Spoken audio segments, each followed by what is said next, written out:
చాలా ప్రాంతాల్లో కాయ ఏర్పడే దశలో మామిడి తోటలు ఉన్నాయి. మరికొన్ని తోటల్లో ఇంకా పిందె దశలో ఉన్నాయి. ఈ సమయంలో చీడపీడలు ఆశించే అవకాశం ఉంది. సంవత్సరం పొడవునా తోటల్లో మనం చేపట్టే యాజమాన్య చర్యలని ఒక ఎత్తైతే, ఇప్పుడు ఈ సమయంలో పాటించే యాజమాన్యం ఒక ఎత్తు. కాయ ఏర్పడే దశలో రైతులు ఎలాంటి సమగ్ర సస్యరక్షణ చర్యలు చేపట్టాలో తెలియజేస్తున్నారు బెల్లంపల్లి కృషి విజ్ఞాన కేంద్రం శాస్త్రవేత్త నాగరాజు.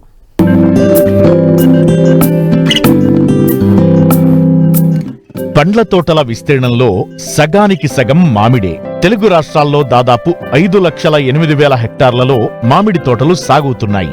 తోటలు ప్రస్తుతం కాయ ఏర్పడే దశలో ఉన్నాయి.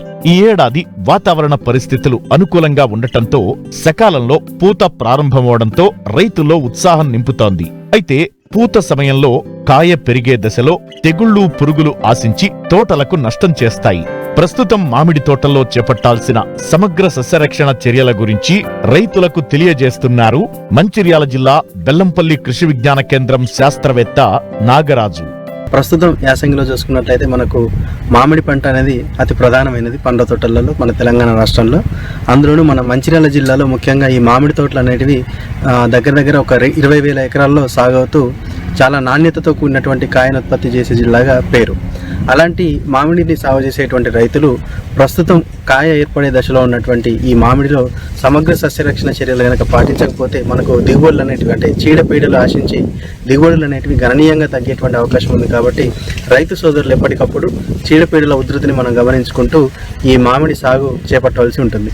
అందులో ముఖ్యంగా మనం ఈ పురుగులను ముఖ్యంగా చూసుకున్నట్లయితే మనకి తేనెమంచు పురుగు కావచ్చు, తర్వాత తామర పురుగు కావచ్చు, టెంక పురుగు కావచ్చు, కాయదుల్చే పురుగు కావచ్చు, తర్వాత పండు ఈగ, ఈ 5 సమస్యలు అనేటివి ప్రధానంగా ఉండి పిండి నల్లి కూడా మనకు ఆశిస్తూ ఈ యొక్క దిగుబడులను తగ్గించడంలో ప్రధాన పాత్ర పోషిస్తుంది. కాబట్టి ఈ యొక్క తేనె మంచు పురుగుల్ని కనుక మనం చూసుకున్నట్లయితే కాయల్ని కానీ పూ మొగ్గల్ని కానీ మనకు చిన్న చిగుళ్ళని కానీ ఆశించి ఇవి స్రవించేటువంటి ఒక జిగురు లాంటి పదార్థం, తేనె లాంటి పదార్థం వల్ల మనకు ఈ యొక్క శిలీంధ్రం పెరుగుదల కూడా మనం ఈ ఆకుల మీద, కాయల మీద ఆశించి మసిమంగులాగా ఏర్పడి మనకు దిగుబడుల నాణ్యత, తర్వాత దిగుబడులు కూడా తగ్గిపోయేటువంటి అవకాశం ఉంటుంది. కాబట్టి రైతు సోదరులు మనం ఈ వేప నూనె కానీ, తర్వాత ఈ ఇమ్లాక్లోప్రిడ్ 0.3 మిల్లీలీటర్ల చొప్పున మనం పిచికారీ చేసుకోవాల్సి ఉంటుంది. అంతేకాకుండా మనకు ఈ యొక్క తామర పురుగులు అనేటివి ఈ యొక్క కాయ ఏర్పడే దశలో పైకి చేరి గీకి తినడం వల్ల మనకు కాయ అనేది మంగులాగా ఏర్పడి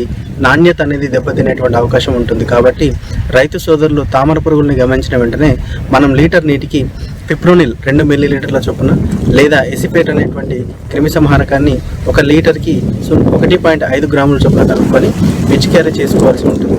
అందులోనూ మనకు కాయ పక్వానికి వచ్చే దశలో మనకు ఈ యొక్క పండు ఈగ ఆశించి కాయ లోపట చేరి తినడం వల్ల కాయ అనేది గుల్లగా మారి నాణ్యత అనేది, తర్వాత దిగుబడి అనేది గణనీయంగా తగ్గిపోయేటువంటి అవకాశం ఉంటుంది. కాబట్టి ఈ యొక్క పండు ఈగ యొక్క ఉధృతిని మనం నివారించుకోవడానికి 2 పద్ధతులు, ఒకటి రసాయనిక క్రిమి సంహారకాలు పిచికారీ చేసుకోవడం, లేదంటే మనం ఎరలు, లింగాకర్షక బుట్టలు లాంటి ఎరలు పెట్టుకోవడం అనేది, పండు ఈగ ఎరలు పెట్టుకోవడం అనేది ఒక ప్రధానమైనటువంటి యాజమాన్య పద్ధతి.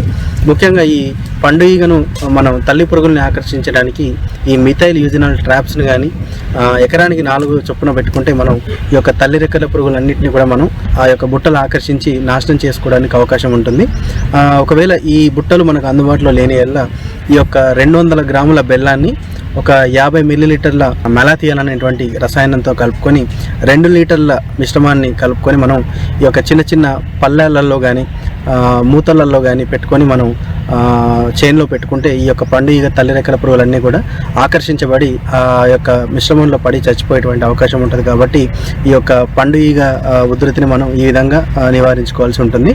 రెండోది, కాయ ఏర్పడే దశలో మనం ఈ యొక్క కాగితంతో కూడినటువంటి సంచుల్ని కూడా మనం కాయలకు తొడుక్కోవడం వల్ల ఈ యొక్క పురుగు అనేది గుడ్లు పెట్టకుండా మనం నివారించుకోవడం, కాయ నాణ్యతని మనం దెబ్బతినకుండా జాగ్రత్త పరచుకోవడానికి అవకాశం ఉంటుంది.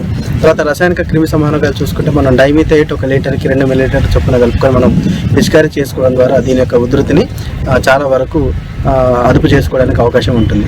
అలాగే మనం ఇంకొక ముఖ్యమైన పురుగు పిండి నల్లి.